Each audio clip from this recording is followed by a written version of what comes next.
자, 이번 차시에서 살펴볼 내용은 의제배당입니다. 의제배당은 두 가지 유형이 있죠. 무상주배당과 감자 등 의제배당. 일단 세무회계나 이렇게 공부하시면서 계산 틀도 잘 잡아서 왁구를 잡아서 이제 하셔야 되고, 저도 기본 수업 때 진행하는 게 뭐 4단계법, 2단계법 해가지고 이제 무상주배당은 4단계법이죠. 재원 분석하고 그다음에 의제배당 주익수 계산하고 의제배당 금액 계산한 다음에 세무조정 이렇게 들어가는 걸로 하고, 감자 등 의제배당에 대해서는 이제 소멸한 주식의 취득가액 구하기 위한 자료를 정리하고 그걸 바탕으로 이제 의제배당 금액 계산하는 그 틀로 이제 많이 수업을 진행하는데, 그 틀대로 열심히 준비하시고요. 이제 세법 파괴 의제배당 전반적인 얘기를 가지고 이제 서술하는 문제가 나왔을 때 그때 어떤 내용이 어떻게 담아야 되지라는 구상 정도를 해보자라고 하는 게 의제배당에 대한 세법 파괴의 어떤 대비가 아닌가 이렇게 생각이 듭니다. 그래서 이제 보시면 일단 기본적으로 의제배당은 이제 의제란 말이 나오는 것들은 다 취지라고 한다면 당연히 이제 실질과세 원칙이죠. 간주, 의제 이런 것들은 수평적 공평 이런 거, 수평등 수평적 공평, 조세평등주의 안에서 실질과세 원칙, 조세비 방지 이런 거다. 배당과 실질이 같다는 거죠. 그런 식으로 해서 취지를 잡아놓으시면 되고요.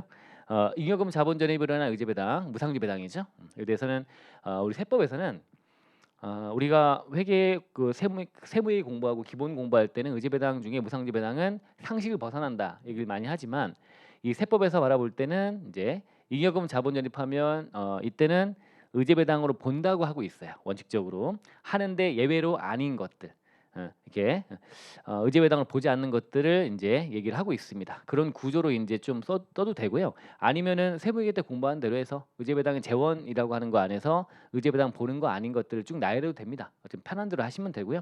이제 법전 구성대로 본다면 이렇게 의제배당에 해당하지 않는 거에 대한 것들을 가지고 하고 있고요. 그래서 기본적으로 자본금 전입해서 주주가 취득하는 주식가액은 의제배당으로 보지 않으나 이렇게 해놨네요. 예외적으로 아니나, 근데 의제배당을 보는 것을 별도로 이제 또 해놨네요. 소각이익 2년에 자본 전입하거나 2년 지났더라도 소각당 시가가 취득가액을 초과하는 경우 다 알고 있고요. 재편과 적립금 관련해서는 1%짜리, 그죠? 토지죠, 토지. 1%짜리 토지가 원래 3%였는데 막판에 1% 바뀐 거, 그거 얘기하는 거고요. 그다음 회사가 자기주식을 보유함에 따라서 무상주 추가로 배정받았을 때 그 지분 비율 증가분에 대한 것도 표시하면 되겠습니다. 이런 식으로 일단 기본적으로 잡으시면 되고요.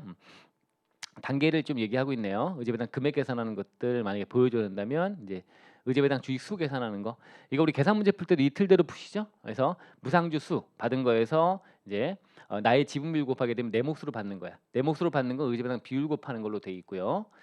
그 다음에 추가로 더 받는 게 있다. 회사가 자기주식에 대해서 무상주 배정이 취득 제한이 걸려 있다 보니까, 그래서 추가로 더 받는 게 있다면, 지분 비율 증가한 게 있다면 그걸 이렇게 계산하면 되죠.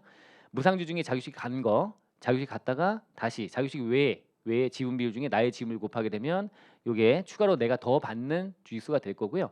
여기다가 곱하기 100%죠. 이제 얘는 의제배당 비율이고 얘는 100%가 된다. 그래서 원래 의제배당인 재원 가지고 하면 당연히 의제배당이고요. 의제배당 재원이 아니더라도 내 몫으로 받는 거, 그러니까 자유식이 갔다가 나한테 오는 거는 원래 의제배당이 아닌 게 맞는데, 원래 의제배당이 아닌 재원 가지고 하게 되면 그러면 아닌 게 맞는데, 자유식이 갔다가 쿠션맥에서 추가로 더 받는 게 있다면 걔는 의제배당이 되기 때문에, 그래서 요거는 추가분은 100%예요. 100%.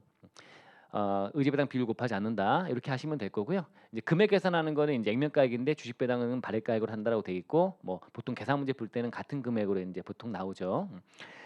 됐고, 이제 귀속 시기는 언제냐 하면 자본전입 결일이다 알고 있고요. 이런 것도 구성해 놓으시면 되겠네요.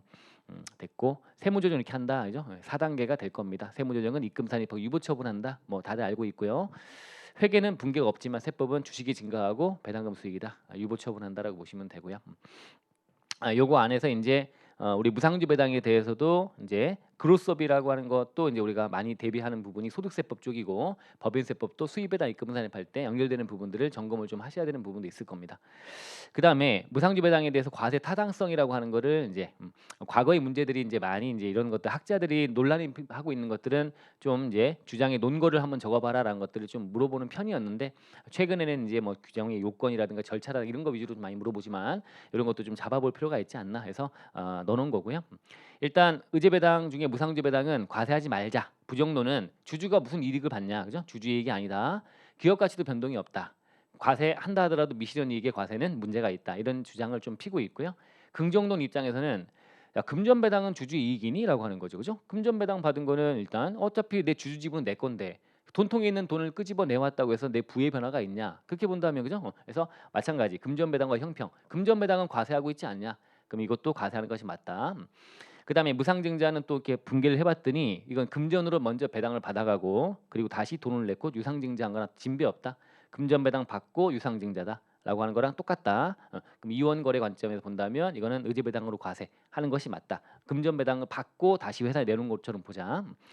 세 번째는 재무관리 관점에서 볼 때 이제 이 무상주 배당을 하게 되면 잉여금이란 게 밖으로 나가지 않고 주식수가 증가하기 때문에 유통주수가 증가하게 되면 결과적으로 실질적으로 재무관리에서는 주가가 상승될 수 있다.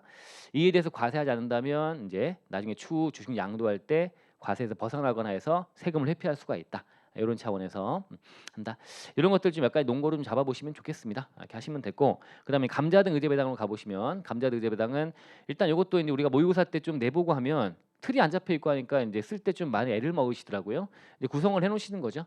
감자등 의제배당 세 가지가 있죠. 이것도 물어보면 감자등인데 자본감소만 쓴 신문도 있더라고요.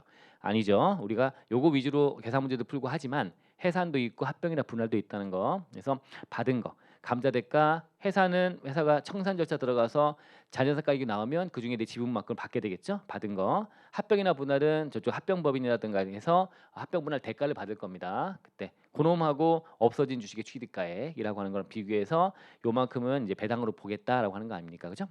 배당 받은 거 진배 없다라고 봐서 과세하는 거다. 자, 근데 주주가 받은 대가의 평가 이제 금액 계산하려면 이제 받은 대가랑 이제 소멸한 주식 취득가액을 두 가지를 가지고 구할 텐데 받은 대가일 때 금전은 그 가액이고요. 금전 외에는 시가로 한다라고 하는 거 아시면 되고.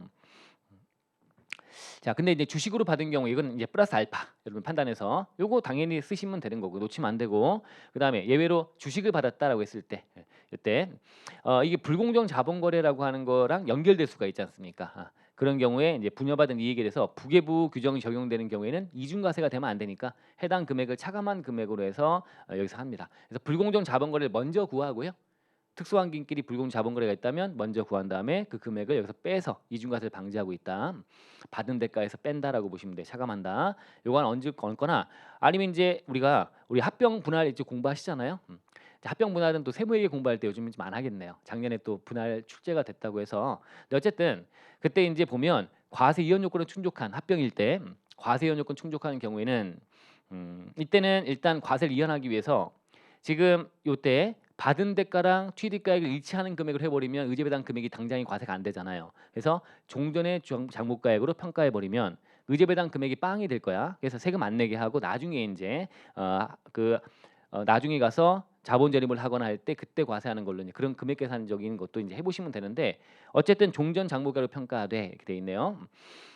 근데 일부를 금전이나 이런 걸 받게 되면 이때는 이게 과세 이연 요건 충족했음에도 불구하고 이게 그냥 종전 장목가액으로 평가해 버리면 오히려 이게 지금 당장 세금을 더 내버리는 문제가 발생합니다. 시점이 당겨져 버리는. 그래서 종전 장목가액과 시가 중에 작은 금액을 한다는 규정을 두고 있습니다. 요거는 계산까지 좀 이해하셔야지만 되는 부분인데 그래서 우리가 점검만 좀 해드리고요. 이제 세무회계 때나 이럴 때 할 때 이때 이것도 우리 세무회계 책에도 보면 계산 문제화 돼 있는 것도 있고 하니까 그렇게 하시면서 결론적인 거는 좀 외우고 플러스 알파로 첨가하시면 좋겠다. 요거 일단 먼저 잡으시고요. 요 내용은 플러스 알파로 이제 선택 사항으로서 약간 더 넣을 수 있으면 넣어 보시면 좋겠다. 그다음에 소멸한 주식 취득가액은 이제 당연히 중요한 게 단계소액 주식 특례라고 하는 부분이죠. 요거 정확히 표현할 수 있도록 하시면 되고 유상감자 2년 내 의제배당이 아닌 무상주 수령물이 있다면 그 무상주가 먼저 감자액으로 본다라고 되어 있습니다. 그러면 여기에 의제배당 해당하지 않으니까 세무상 취득가액은 0이 됩니다. 0을 먼저 집어넣어서 하니까 의제배당 금액이 크게 만들어서 이제 불이익을 좀 주는 거다라고 보시면 됩니다. 이렇게 보시면 되고요. 귀속 시기 놓치면 안 되죠. 자, 이것도 정확히 표현할 수 있도록 하시면 되고요. 해산은 해산 등기일 아닌 거 맞죠?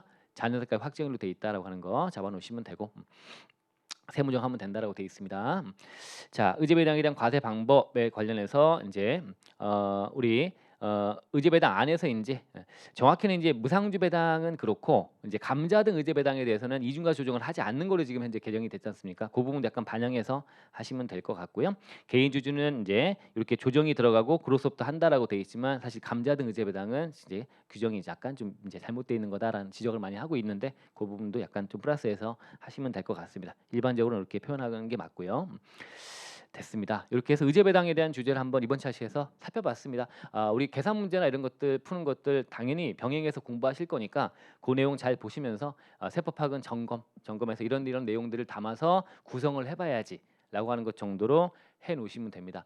우선 중요한 건 세무의 계산이 중요합니다. 계산 잘하시고 추가로 만들어 보시면 좋겠습니다. 이번 차시 이렇게 마치겠습니다. 예.